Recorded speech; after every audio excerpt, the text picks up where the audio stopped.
as you introduce yourself, if you could also share your favorite place in your home. The balcony. The bed. Kitchen. My bed. The couch. The bathroom. The balcony. The kitchen. The balcony. Shower. Living room. That's where we gather together. The kitchen, regardless of the houses I've been living in, it's always been the place where I spend most of the time. Thanks for this opening round and for everyone sharing from the start already something quite personal. It's beautiful to already understand and start to feel overlaps and connections, finding these little pieces of connectivity as we launch our Museum of Human Emotions. Each edition takes on its own character and takes on its own journey of thought and experience and feelings and emotions. The idea of the house, what is it for me, what it contains, what is present, what is missing. Draw a map of your house. And use your body as a compass. What is a map for you, like in your experience? Am I always drawing the space as if I'm seeing them from the top? How do we see ourselves inside of what someone else identifies of what belongs? Taking time and space to make myself conscious of the filters that I put in the first moment that I enter in the apartment. And when I draw, I start to think about, the people I met here and which area they work and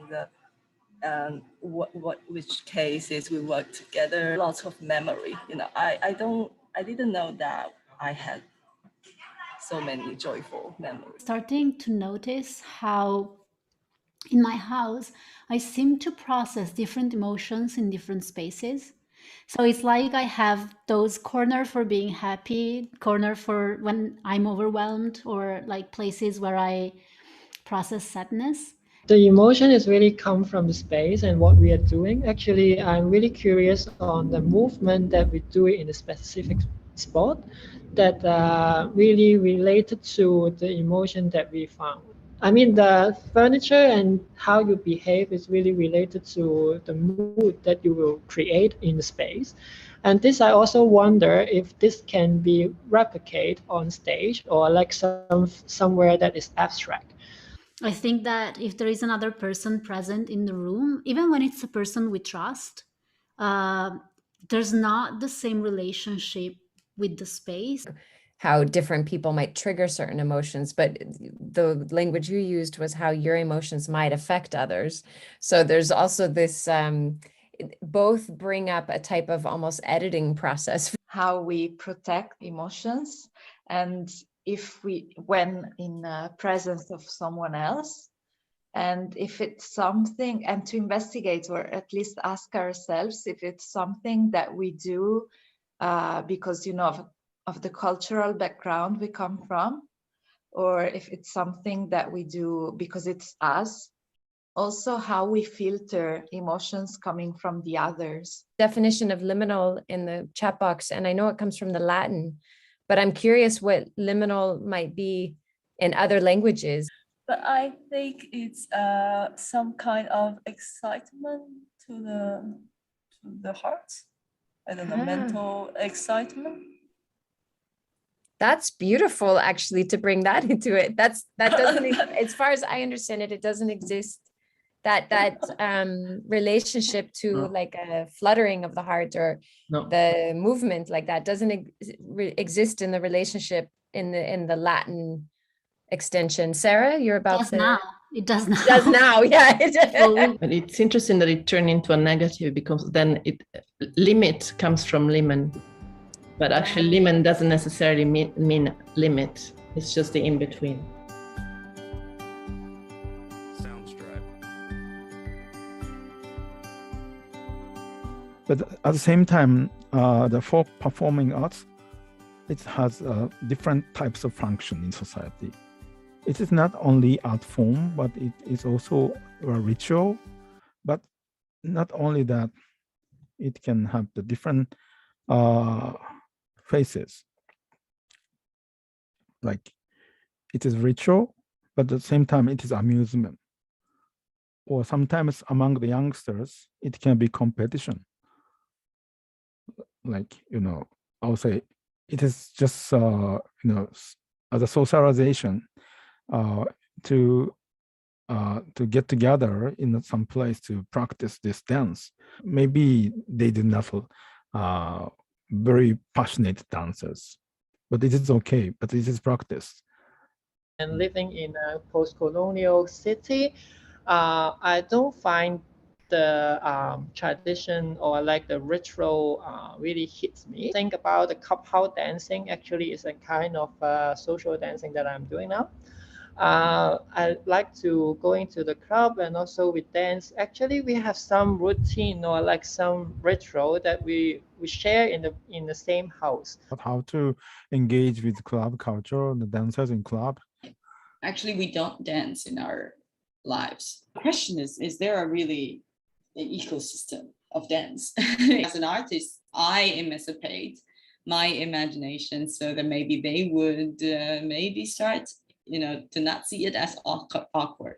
Like every moment is a good moment to start something that might be traditional, How to start a practice of dancing in the situation where the dance is absolutely absent.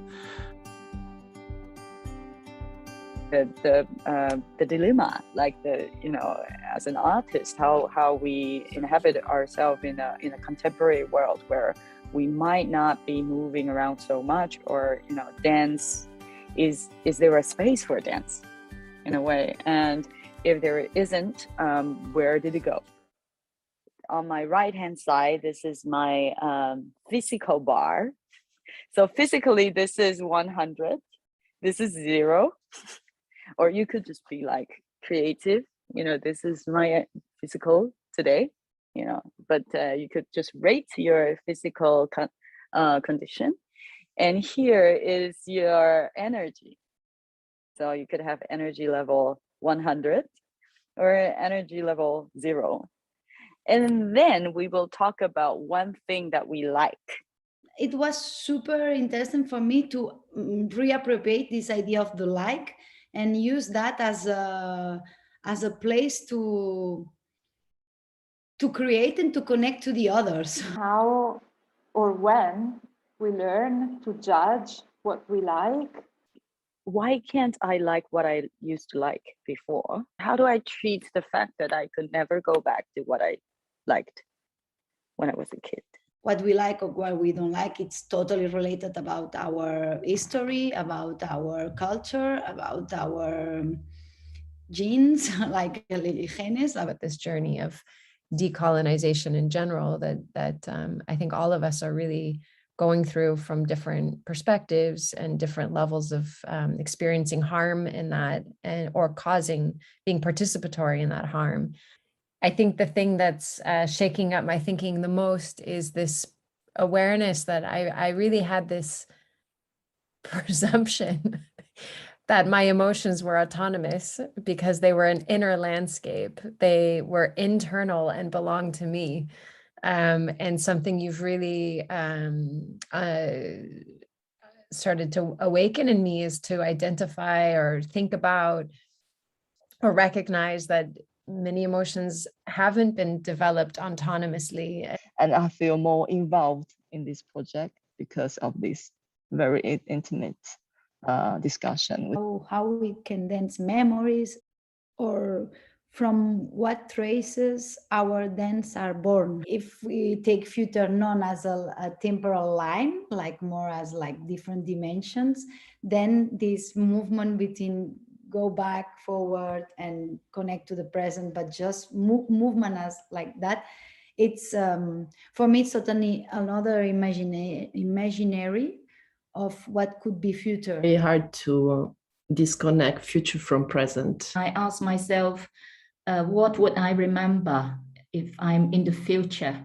So it brings me immediately back to the moment now. Invisible entities and invisible traces that are all around and already in a space when we enter a space. What if I enter any space with this very clear conscience and sensation that I'm not alone, how would I walk into such a space? Because I'm sure that the density of my presence, or even the rhythm of my walk, or the way I put my feet on the ground will be really different if I have all this in mind, saying, okay, I'm not the first one here, I'm not the only one. And the very fact that I'm here is already shifting something in the air. Recently, I'm reading a book about like what is future and how we define future. And like one of the ideas that future is the present we haven't, the present moment we haven't reached. I think like I speculate of the like the future memory. A starting point is like a letter. For example, like U practice. I feel like my body is more like expanding, like a E or A exercise. It's like I feel like my body become more sensitive, and I don't know why, but suddenly I feel like my parts of the body and especially like a bone, like speak to me. It's nice to observe how the body connects or how it's affected by the quality of the sounds. This sensorial walk, the idea is to be guided by the sounds of the public space. So when I was focusing on less sound, I ended up on sounds that brought a lot of memories of my childhood. A dog barking called my senses, and suddenly the interaction with the owner of this dog appeared, and I ended up having coffee inside the house.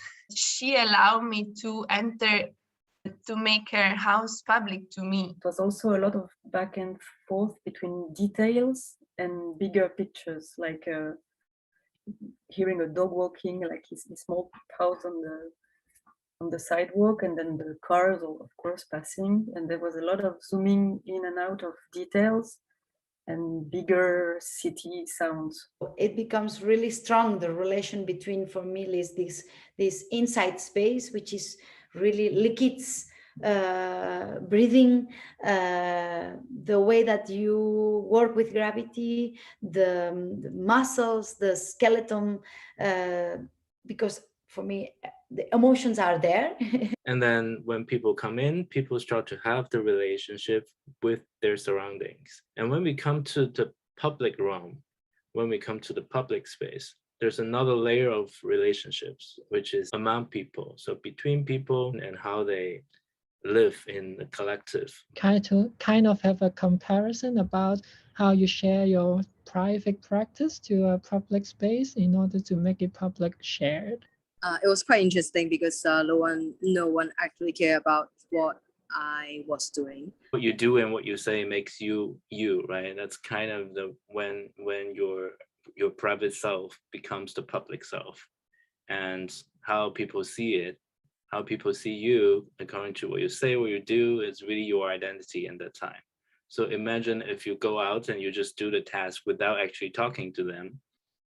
That means actually this task will actually stay within your private realm now.